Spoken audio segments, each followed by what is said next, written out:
कलयुग में भगवान की लीला कथा सुनने से तत्काल माया मोह का नाश होकर के भगवत प्राप्ति होती है।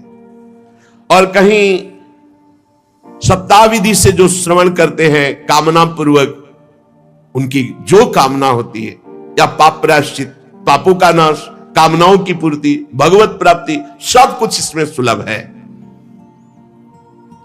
शौनक जी ने पूछा, सांसारिक प्रपंच से मुक्त एवं विचरणशील देवर्षि नारद जी, सनकादि के साथ संयोग कहां हुआ? वो विधि विधान के श्रवण में उनकी प्रीति कैसे हुई? सूत जी ने कहा, मैं तुम्हें वो भक्ति पूर्वक कथा सुनाता हूं। श्री सुखदेव जी का मैं अनन्य शिष्य हूं। सूत जी कह रहे, श्री सुखदेव जी ने मुझे अपना प्रिय शिष्य जानकर एकांत में मुझे सुनाया है। एक दिन विशालापुरी में चारों निर्मल ऋषि सनक सनंदन सनातन सनत कुमार सत्संग के लिए आए हुए थे। वहां उन्होंने देखा देवर्षि नारद जी को। शनकादि ने देवर्षि नारद जी के दर्शन से ही प्रश्न उत्पन्न हो गया और कहा, भगवान के भक्त का मुख उदास नहीं होता, तुम्हारा मुख उदास क्यों है? भगवान के भक्त का मुख उदास नहीं होता। उदास का कोई विशेष कारण होता है।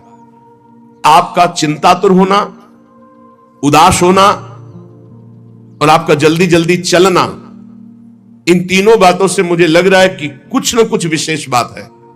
क्योंकि भक्त गजराज की चाल चलता, मस्त भगवत चिंतन परायण। भक्त का मुख प्रसन्न होता है, वो चिंता शोक से मुक्त होता है।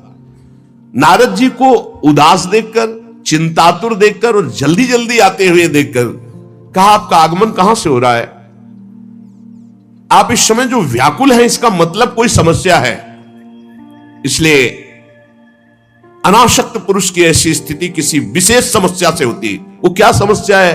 देवर्षि नारद जी से सनकादि ने पूछा। नारद जी ने कहा, महाराज, मैं सर्वोत्तम लोक पृथ्वी लोक को इसलिए मानता हूं कि यहां बड़े बड़े महाभागवत भगवान के भजन करने वाले हैं। तो मैं पृथ्वी लोक में आया, यहां पुष्कर, प्रयाग, काशी, गोदावरी अर्थात नासिक, हरिद्वार, कुरुक्षेत्र, श्रीरंग, सेतुबंद, कई तीर्थों में मैं विचरण करता रहा, लेकिन मुझे इन सब तीर्थों में जाने पर जो शांति चाहिए वो नहीं मिली। क्यों? क्योंकि इस समय अधर्म के सहायक कलयुग ने सारे तीर्थों में अपना प्रभाव फैला रखा है। मैंने तीर्थों में देखा, देवर्षि नारद जी कह रहे, सत्यम नास्ति तपः शौचम दया दानम न विद्यते उदरम भरणो जीवा वाराकाह कूट भाषणम। सत्य नहीं रह गया। तपस्वी, शुद्ध तपस्या, जो बाहर भीतर की पवित्रता, दया, दूसरों के सुख के लिए दान, ये सब जा रहा है कलयुग का प्रभाव। बेचारे जीव केवल कैसे पेट पालन हो, सब असत्यभाषी हो रहे हैं। असत्यभाषी देवर्षि नारद जी कह रहे, कोई बिरला भगवान का आश्रित जो भगवत मार्ग में निरंतर चित्त को जोड़े हुए है, उसी के ऊपर कलयुग का प्रभाव नहीं तो कह रहे हैं कि सब असत्य भाषण और आलसी, मंदबुद्धि, भाग्यहीन, उपद्रव करने वाले, उद्दंडता करने वाले। और आगे कह रहे हैं, बहुत देवर्षि नारद जी बोल रहे हैं, इसलिए हम कह रहे कि जो बोल रहे बहुत शुद्ध बोल रहे। कह रहे, मंदा सुमंद मतयो मंद भाग्या उपद्रुता पाखंड निरता संतो विरक्ता सपरिग्रहा। जहां जहां हम तीर्थों में गए, कोई बिरला ऐसा है जो अपने सही मार्ग में चल रहा है, नहीं दंभ और पाखंड का बोलबाला है। सब प्रकार का परिग्रह स्वीकार किया जा रहा है। जब गृहस्थों की तरफ देखा तो घरों में स्त्रियों के जो भाई होते हैं ना, वही सलाहकार हैं। देवर्षि नारद जी बोल रहे हैं, कलयुग का प्रभाव। तरुणी प्रभुता गेहे श्यालको बुद्धिदायका, श्री सदगुरु बुद्धिदायका। कलयुग में नहीं, तरुणी प्रभुता गेहे श्यालको बुद्धिदायका। और बोले, लोभ से कन्या विक्रीणो लोभा दंपति नाम च कलकनम। इस कलयुग ने ऐसी दुर्गति कर दी है, क्रय विक्रय सामान वस्तुओं की किया जाता है कि लड़का किया जाता है। तुम्हारे लड़का उसके लड़की हो, बेचारे की जितनी श्रद्धा होगी वो देगा ही।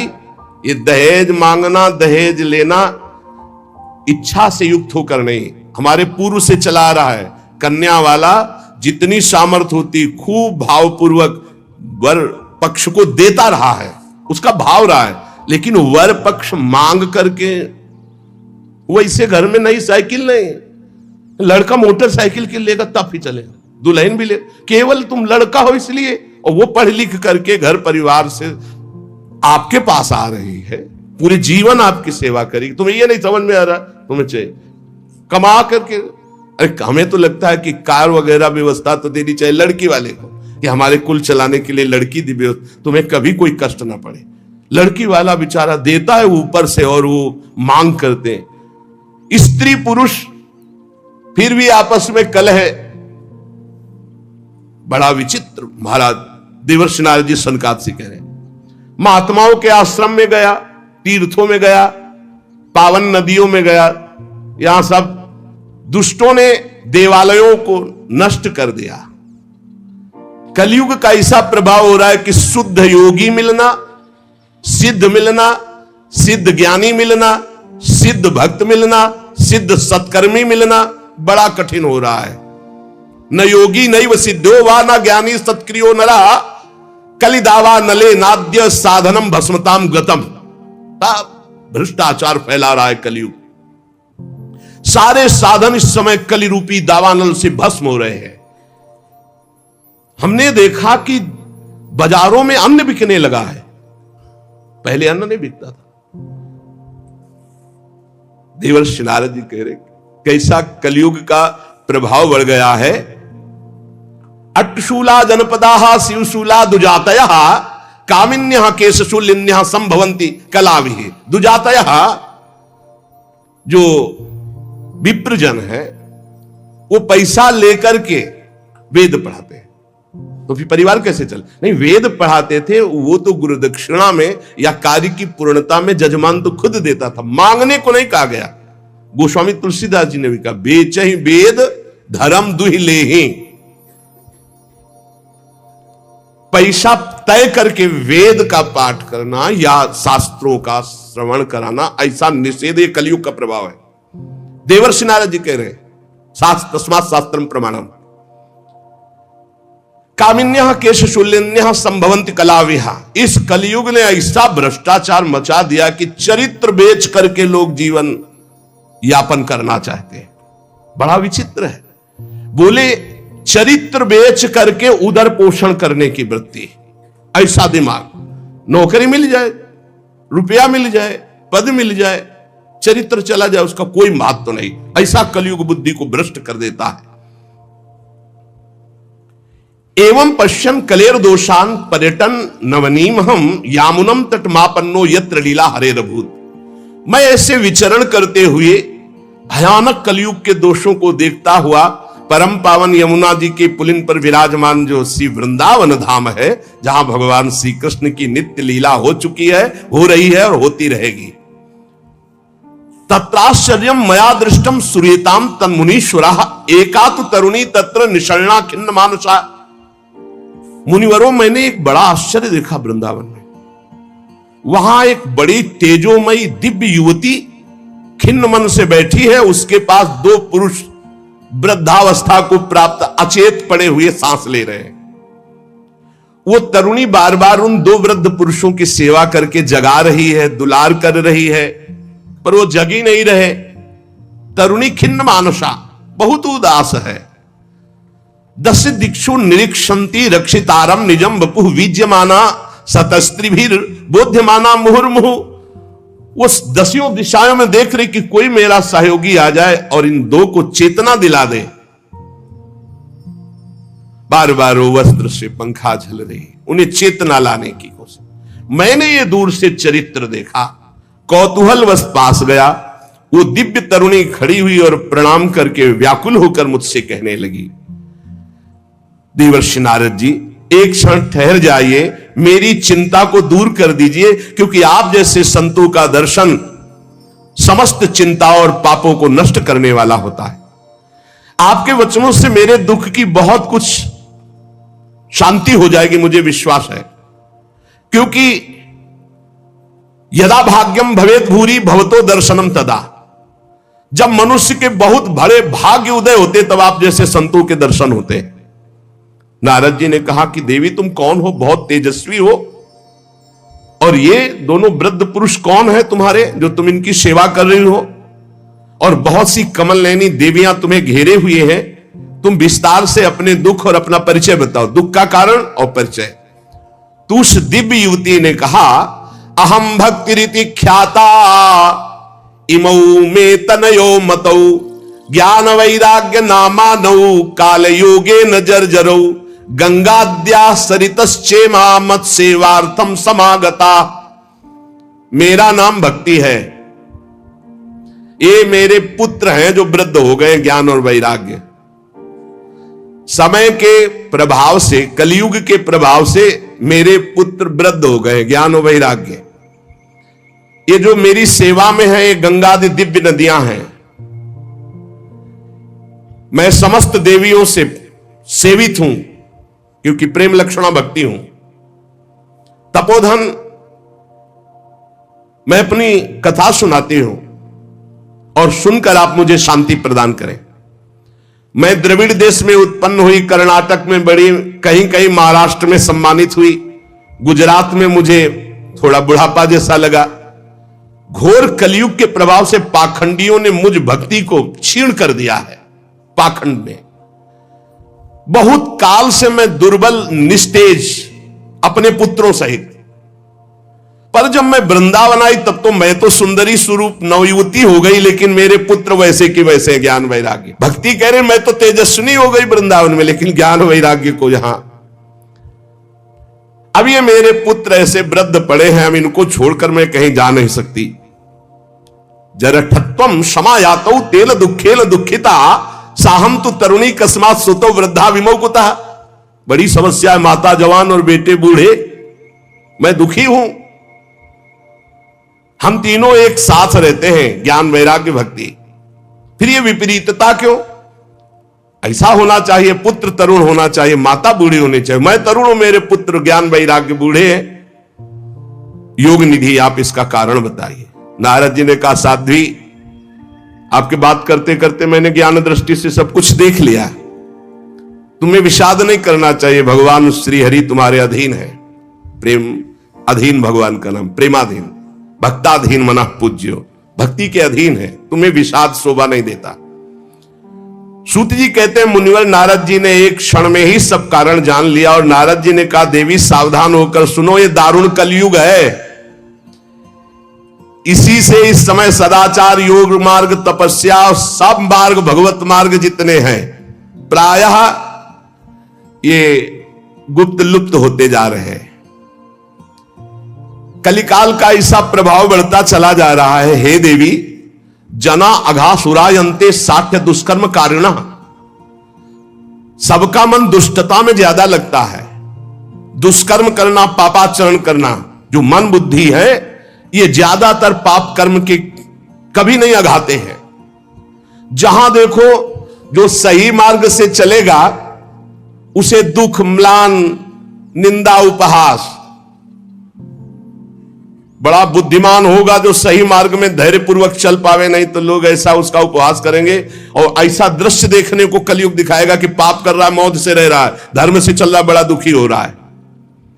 कलयुग का ऐसा प्रभाव बढ़ रहा है कि यहां शुद्ध ज्ञानी मिलना, शुद्ध भक्त मिलना, शुद्ध पंडित मिलना, पंडिता समदर्शिना बड़ा कठिन हो रहा है। ऐसा नहीं कि नहीं है, पर बड़ा कठिन हो रहा है। पृथ्वी में इतना पाप बढ़ता जा रहा है कि भगवान शेष जी के लिए भार रूप हो रही है पृथ्वी। मैं तो आया था मृत्यु लोक में भक्तों का समागम प्राप्त करने, लेकिन इस समय छूने और देखने योग्य भी नहीं रह रही है। बड़ा अमंगल हो रहा है पृथ्वी में। इस संसार में वैराग्य और ज्ञान की किसी की जरूरत है नहीं, इसीलिए बूढ़े हो गए तुम्हारे पुत्र। विषयानुरागी, अंधे बने हुए, भोगों में लगे हुए, इसलिए वैराग्य की जरूरत नहीं। भोगों में सुख बुद्धि, इसलिए ज्ञान की जरूरत नहीं। तुम इसलिए जवान यहां हो गए कि ये वृंदावन है, यहां संयोग से सदैव तुम जवान रहोगे। कभी तुम्हें कोई भी अंग 64 अंगों में भक्ति के कोई भी अंग यहां हीन नहीं, क्योंकि संपूर्ण अंगों से परिपूर्ण ये भगवान का धाम है ना। अतः वृंदावन से संयोगात पुनस्तम तरुणी नवा, धन्यम वृंदावनम तेन भक्ति नृत्यति यत्र च। धन्य है वृंदावन, जहां भक्ति सर्वांग पुष्ट होकर नृत्य कर रही। परंतु वृंदावन में भी तुम्हारे पुत्रों को यहां कोई पूछने वाला नहीं, ग्राहक नहीं। अत्रेमौ ग्राहका भावान जरामपि मुंचतः।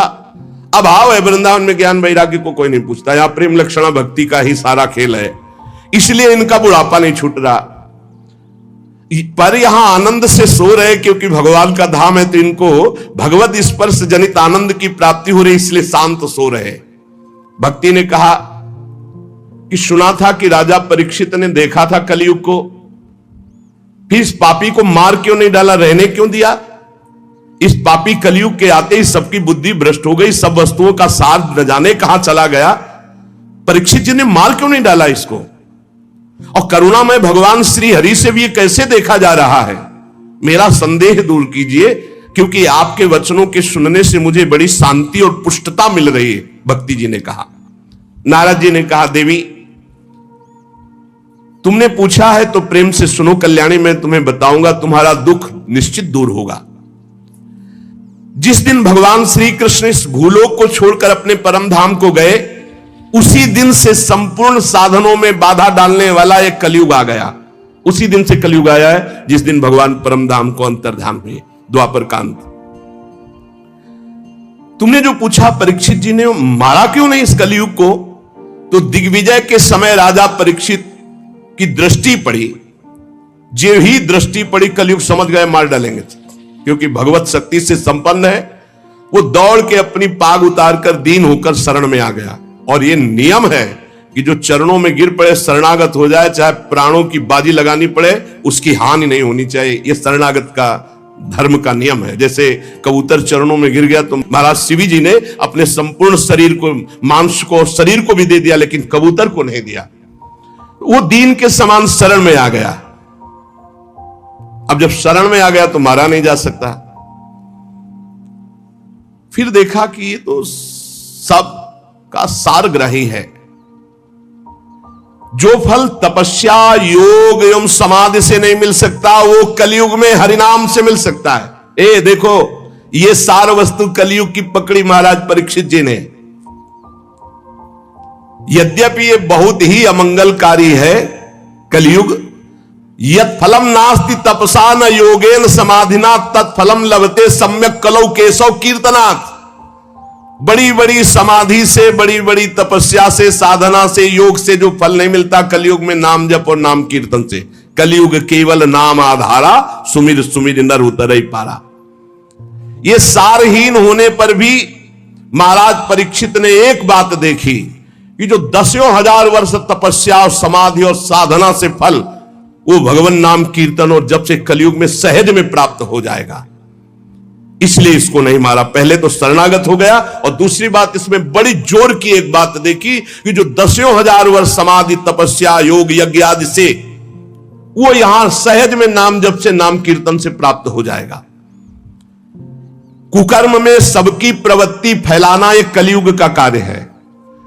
और पृथ्वी जब देखा पाप हो रहा है तो सब सार वस्तु अंतर ध्यान करने लगी। अब इसमें स्पष्ट लिखा है, विप्रैर्भागवती वार्ता गेहे गेहे जने जने कारिता कण लोभेन कथा सारस्ततो गतः। श्रीमद् भागवत में ही आगे लिखा है कि जो आपकी कथा सुनाते हैं भूरिदा जना, वो बहुत बड़े दानी है भगवत कथा सुनाने वाले। विप्रैर्भागवती वार्ता गेहे गेहे जने जने कारिता कण लोभेन कथा सारस्ततो गतः। तो कैसे गृहस्थी चलेगी प्रवक्ता की? श्री कृष्ण से योगक्षेमम वहाम्यहम, भगवान चलाएंगे तो श्री कृष्ण देंगे। कैसे देंगे श्री कृष्ण? जैसे पूरी सृष्टि रची है, तुम्हारी सलाह से थोड़ी रची है। अपने आप, अपनी सामर्थ्य से आपका भरण पोषण करेंगे। विप्रेर भागवती वार्ता गेहे गेहे जने जने कारिता कण लोभे न कथा सारस तत्वगता। कण कण के लोभ से, अन्न के, वस्त्र के, धन के, रुपया के, मान प्रतिष्ठा के लोभ से कथा बेचने लगे तो कथा का सार चला गया। अत्युग्र भूरि कर्माणो नास्तिका रौरवाह जनाः तेपि तिष्ठन्ति तीर्थेषु तीर्थ सारस ततोगता। ये तीर्थों में घोर रौरव नरक जाने वाले कर्म करने वाले लोग आ गए, पापाचरण कर रहे, तीर्थों को अपवित्र कर दिया है। शराब पीते हैं, दुनिया का सब जितना पापाचरण सब आके यहां होटलों में नाना प्रकार के आचरणों को, ये धाम है, तीर्थ है। सच्ची मानिए आप, सच्ची मानिए। गंगा यमुना के पावन तटों पर नशा कर रहे हैं बैठ के, जहां भजन करना चाहिए वो नशा कर रहे हैं, जहां धाम में आकर रो रो कर प्रभु से क्षमा याचना मांगकर भजन करना चाहिए, मेरे पापों का प्रायश्चित हो जाए, वहां पाप कर रहे हैं। देवर्षि नारद जी कह रहे अत्युग्र भूरि कर्माणो, छोटे मोटे पाप नहीं, बड़े बड़े पाप कर रहे हैं। अत्युग्र भूरि कर्माणो नास्तिका रौरवाह जना, ये सब रौरव नरक जाने वाले अधिकारी लोग। तेपि तिष्ठन्ति तीर्थेषु तीर्थम सारस ततोगता, ये तीर्थों में वास करने लगे तो तीर्थ का महत्व जाने लगा, तीर्थ का सार जाने लगा। काम क्रोध महालोभो तृष्णा व्याकुल चेतसा तेपि तिष्ठन्ति तपसी तपः सारस ततोगता। ये तपस्वी का भेष बनाने वाले, काम क्रोधी लोभ मोह तृष्णा व्याकुल चित्त वाले, ये तपस्या का नाटक करने लगे, इसलिए तपस्या का ढोंग करने से तपस्या का सार चला गया। तो लोभ दंभ और पाखंड का आश्रय लेने से ये संत भेष का महत्व जा रहा है। देवर्षि नारद जी और भक्ति का संवाद हो रहा है, शास्त्र अभ्यास केवल किया जा रहा है, भगवत प्राप्ति के लिए नहीं, विकारों पर विजय प्राप्त करने के लिए नहीं, भगवत ध्यान के लिए नहीं। पंडितास्तु कलत्रेण रमन्ते महिषायु पुत्रस्योत्पादने दक्षा अदक्षा मुक्ति साधने। और न ही वैष्णवता कुत्र संप्रदाय पुरःसरा एवं प्रणयताम प्राप्तो वस्तु सारा स्थले स्थले। जो संप्रदायाचार्य द्वारा सिद्धांत वर्णन की हुई वैष्णवता है, कहीं कहीं किसी में देखी जाती है, नहीं तो सब मनमानी आचरण, मनमानी आचरण। इसलिए वैष्णवता का सार लुप्त हो रहा है। कलयुग ने ऐसा पाए जान जगत, हरिवंश महाप्रभु, पाए जान जगत में सब जन कपटी कुटिल कलयुगी टंचु। पुंडरीकाक्ष भगवान सब कुछ देख रहे हैं, क्योंकि कलयुग का राज्य है, शासन है उन्हीं के द्वारा। इति तद्वचनम श्रुत्वा विस्मयम परमम गता भक्ति रुचे वचो भूया सूर्यताम तच्च शौनक। सूत जी कहते, शौनक जी जब देवर्षि नारद के वचन सुने, भक्ति को बड़ा आश्चर्य हुआ। फिर उसने जो कहा सुनो, भक्ति ने कहा देवर्षि आप तो धन्य है, मेरा बड़ा सौभाग्य जो आपका समागम हुआ, क्योंकि साधु नाम दर्शनम लोके सर्वसिद्धि करम परम। भगवत प्रेमी महात्मा का दर्शन इस समस्त सिद्धियों को प्रदान करने वाला होता है। धन्योस्मि मद भाग्येन समागता। भक्ति कह रही है धन्य है मेरे भाग्य जो समागता, आपका दर्शन हुआ, आपसे संभाषण हुआ, आपका समागम मेरे अहो भाग्य धन्य। स्वयं भक्ति कह रही, सुरर्षे त्वम ही धन्योस्मि मद भाग्येन समागता साधु नाम दर्शनम लोके सर्व सिद्धि कर्म परम। आपका केवल एक बार उपदेश धारण करके कयाधु कुमार प्रहलाद ने भक्ति की ध्वजा फहरा दी, माया पर विजय प्राप्त कर ली। आपका उपदेश प्राप्त करके ध्रुव पद को प्राप्त कर लिया। आप सर्व मंगल में साक्षात श्री ब्रह्मा जी के पुत्र हैं। हे देवर्षि नारद जी, मैं आपको नमस्कार करती हूं। नारद जी ने कहा कि भक्ति तुम खेद में अपने को मत डालो, चिंता तुम मत हो, भगवान श्री कृष्ण के चरण कमलों का चिंतन करो। भगवान की कृपा से सारे दुखों का नाश हो जाता है। दुख नाश का उपाय क्या? भगवान का चिंतन करो। जब दुख आपको घेरने लगे तो और गाढ़ चिंतन करो, दुख से बच जाओगे, वो दुख आप पर प्रभाव नहीं डाल पाएगा। जिन्होंने कौरवों के अत्याचार से द्रौपदी की रक्षा की, गोप सुंदरियों को स्नात किया, वो श्री कृष्ण कहीं चले थोड़ी गए हैं। फिर तुम तो भक्ति हो, श्री कृष्ण को प्राणों से भी अधिक प्यारी हो, चाहे जैसा पापी पतित नीच हो। अहो वत्सुपतो गरियान यज्जिभ्यागे वर्तते नाम तुभ्यम।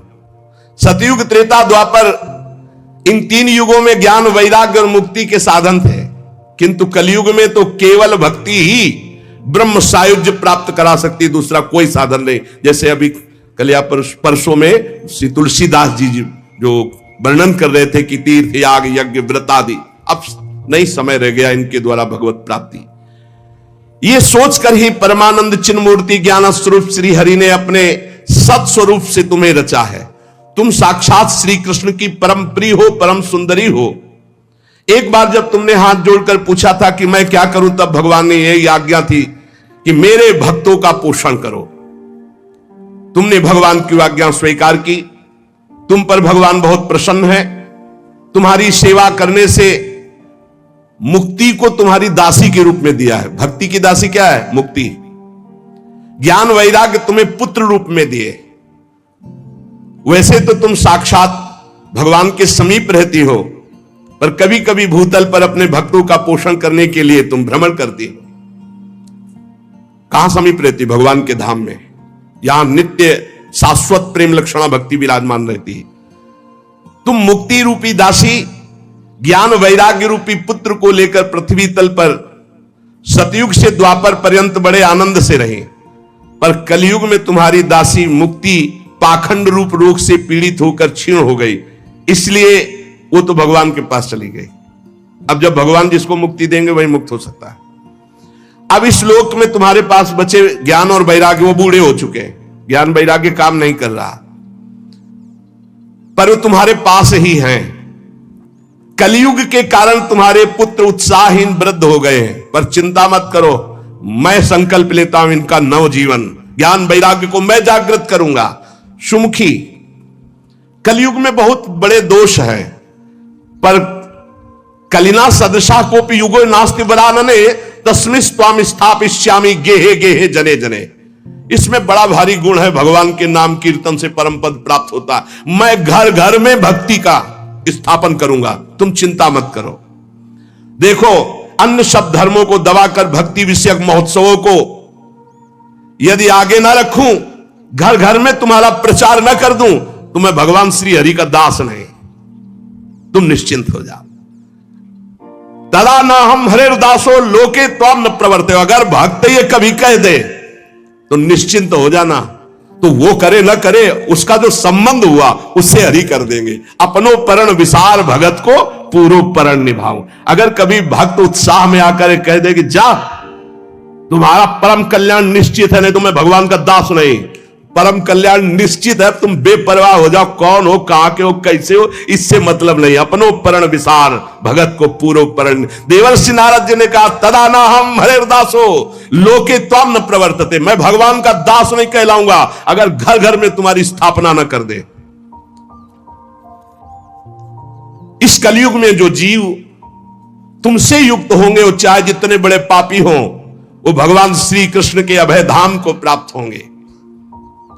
जिसके हृदय में प्रेम लक्षणा भक्ति निवास करती है, उस पुरुष को यमराज कभी स्वप्न में भी नहीं देख सकते। जागृत की तो बात जाने दो, थोड़ी भी भक्ति जिसके हृदय में है, यमराज कभी नहीं देख सकते। देवर्षि नारद जी, जिनके हृदय में हे भक्ति महारानी आपका थोड़ा भी आदर है, उसे कभी प्रेत नहीं छू सकता। पक्की बात, ये विश्वास करो, ध्यान पूर्वक सुनो। एसाम चित्ते वासुदेव भक्ति, थोड़ी भी, जो सर्वदा प्रेम रूपिणी नाते पश्यंत कीनासम स्वप्ने अमल मूर्ते, जो यमराज है वो स्वप्न में भी उसे नहीं देख सकते। जिसके हृदय में भगवान श्री हरि की भक्ति है, वसेट भक्ति, वासुदेव भक्ति। और बड़ी हिम्मत से ये बात पकड़ लो कि तुम्हें कभी कोई प्रेत छू नहीं सकता। न प्रेतो न पिशाचो वा राक्षसो वासुरोपि वा भक्तियुक्त मनस्का नाम स्पर्शेन न प्रभुर भवेत। स्पर्श नहीं कर सकता है, पक्की बात है। ये हमने देखा है, आगे पीछे चलते देखा है, थोड़ा भय प्रदान करते देखा है, लेकिन छुआ नहीं आज तक। गंगा के किनारे स्मशान में पूरी रात, अब क्या पता कि आगे क्या है, पर कभी शरीर को कोई चोट पहुंचाई हो या स्पर्श किया हो, आज तक कभी हिम्मत नहीं पड़ी। अपना कल्याण करने के लिए भक्तों का दर्शन, भक्तों से संभाषण हो, लेकिन अमंगल नहीं कर सकते। बैठा लो, गले में कंठी बंधी है, भगवान का नाम जपते हो, कभी कोई प्रेत तुम्हें छू नहीं सकता। डरना मत। प्रेत योनि होती है, ऐसा नहीं कि नहीं होती, 84 लाख योनियों में है। इसी में प्रसंग में आएगा आगे चल करके। ना प्रेतो ना पिशाचो वा राक्षसो वा असुरो पिवा, ना कोई राक्षस, ना कोई असुर, ना कोई पिशाच, ना कोई प्रेत। जिसके हृदय में भगवान की भक्ति है, गले में कंठी है, नाम जप, ये कभी स्पर्श नहीं कर सकते। जिनके हृदय में भक्ति महारानी का थोड़ा भी निवास है, प्रेत पिशाच राक्षस दैत्य स्पर्श भी नहीं कर सकता।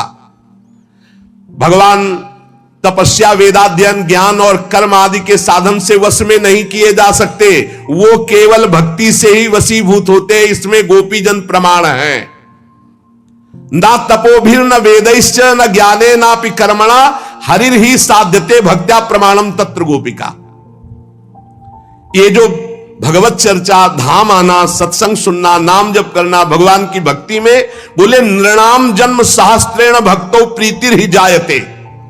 कलौ भक्तिर भक्त्या कृष्ण पुरा स्थिता। जब हजारों जन्मों के तपस्या और पुण्य एकत्रित होते हैं, तब भगवान के नाम रूप लीला धाम में भक्ति होती है।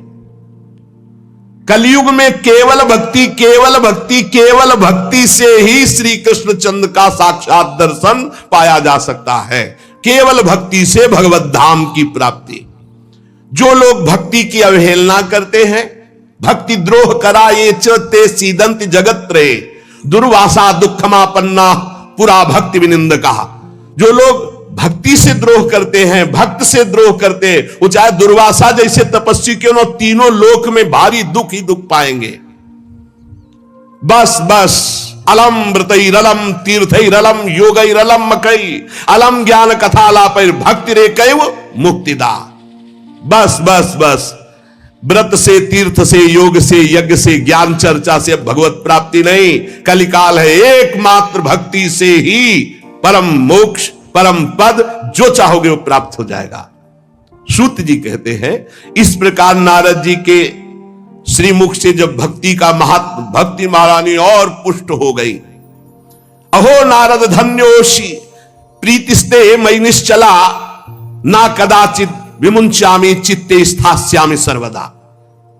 नारद जी आप धन्य हैं, आपकी मुझ में निश्चल प्रीति है, मैं सदा आपके हृदय में वास करती हूं, मैं कभी आपको छोड़कर एक क्षण भी नहीं जा सकती। साधु आप बड़े कृपालु हैं, आपने अपने क्षण भर की वार्ता से मेरे सारे दुख दूर किए, पर मेरे पुत्रों में चेतना नहीं आई, अभी तो वृद्ध ही है। आप कृपा करो मेरे पुत्र में भी चेतना आ जाए, ज्ञान वैराग्य में। भक्ति के वचन सुनकर नारद जी को बड़ी करुणा आई और उन्होंने हाथ से ऐसे पकड़कर जगाने लगे कि भाई ज्ञान उठो, वैराग्य उठो। बहुत जोर लगाया लेकिन नहीं उठे। तब वेदांत सुनाया, वेदांत घोष, फिर गीता पाठ सुनाया, फिर वो कुछ जमाई लेते हुए उड़ा ऐसे, लेकिन जगे नहीं, न गीता पाठ से न वेदांत घोष से। नारद जी ने देखा कि जमाई ले रहे, थोड़ा नेत्र उघा रहे, बस फिर वैसे ही सो गए। उन्होंने सोचा क्या किया जाए, वेदांत से नहीं जग रहे, गीता से नहीं जग रहे, ज्ञान वैराग्य। बड़े दुर्बल, केस सफेद, अस्थि मात्र हुए रहे शरीरा, मतलब एकदम निस्तेज। नारद जी ने सोचा मुझे क्या करना चाहिए, कैसे इनकी वृद्धावस्था जाए, कैसे ये जगे ज्ञान वैराग्य। भगवान का स्मरण करने लगे, हे भगवान मुझे उपाय बताओ ज्ञान वैराग्य को जगाने का। उसी समय आकाशवाणी हुई, हे नारद जी खेद मत करो, तुम्हारा उद्योग निसंदेह सफल होगा। देवर्षि तुम इनके लिए एक महान सत्कर्म करो, और वह सत्कर्म क्या है तुम्हें संत शिरोमणि बताएंगे।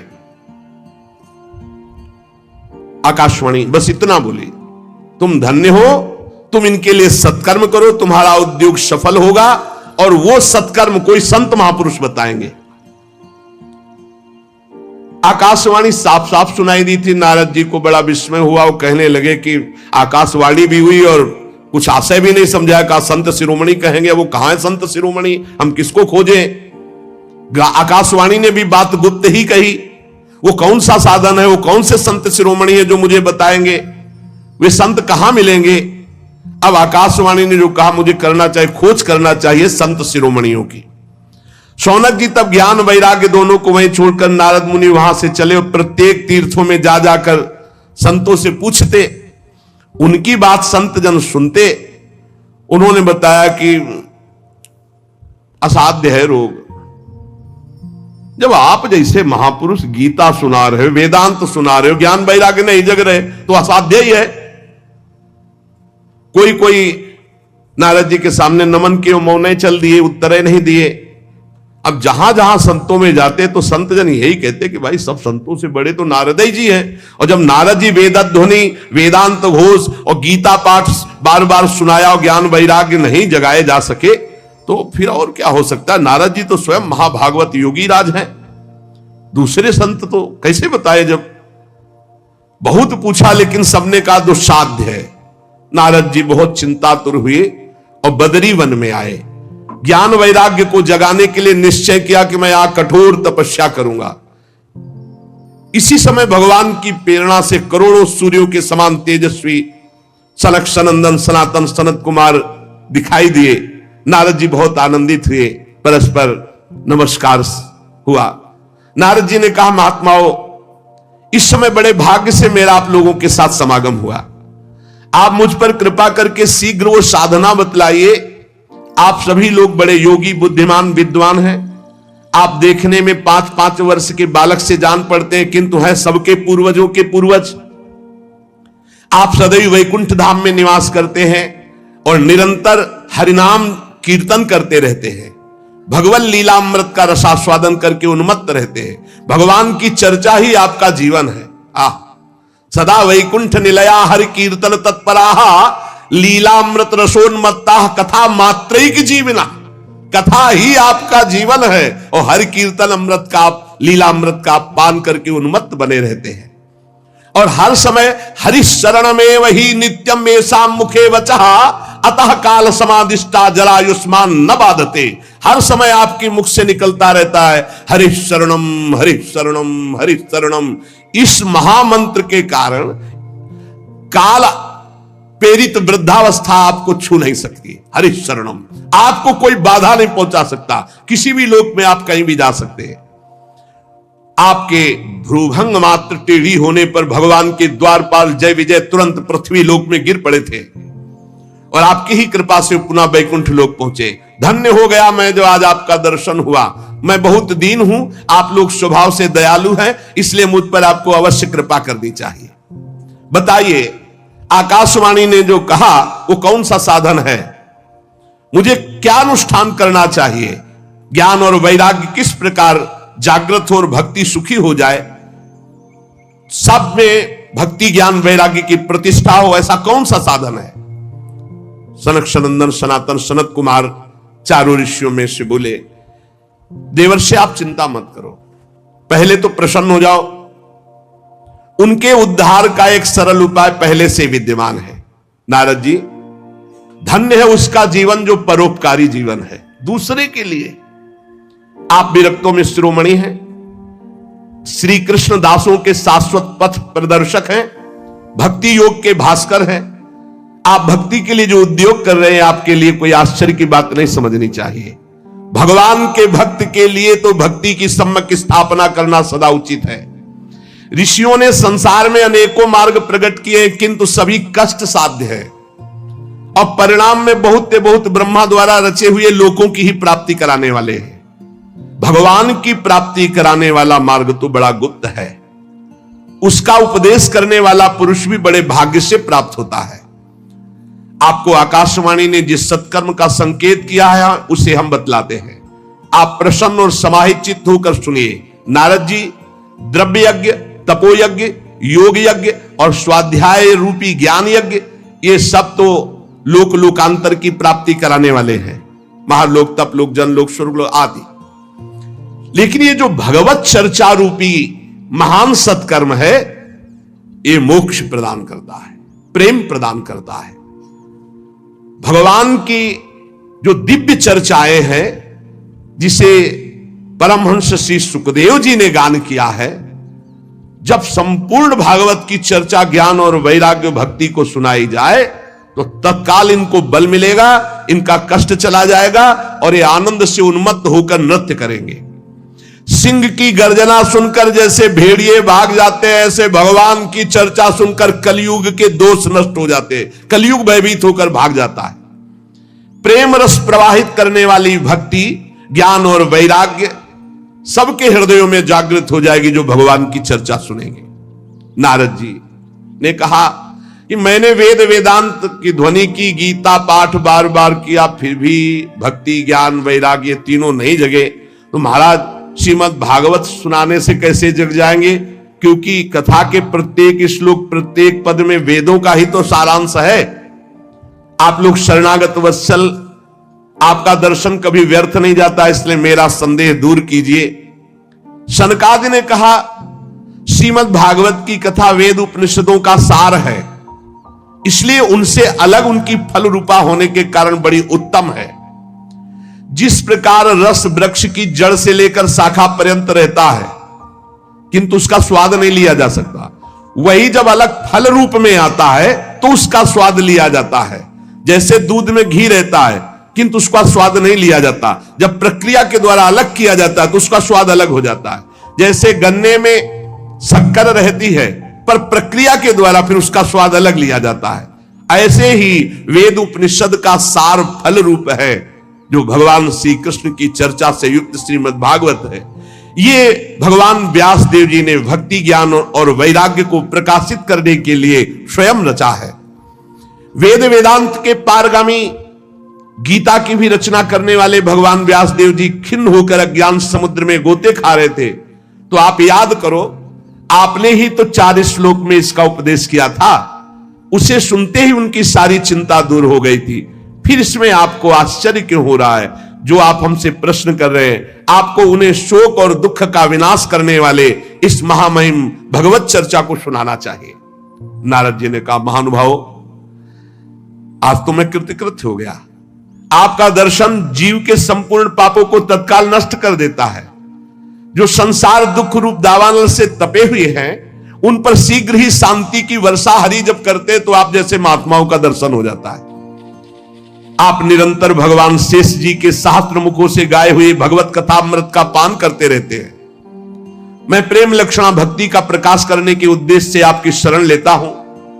जब अनेकों जन्मों के संचित पुण्य पुंज का उदय होता है तो मनुष्य को सत्संग मिलता है।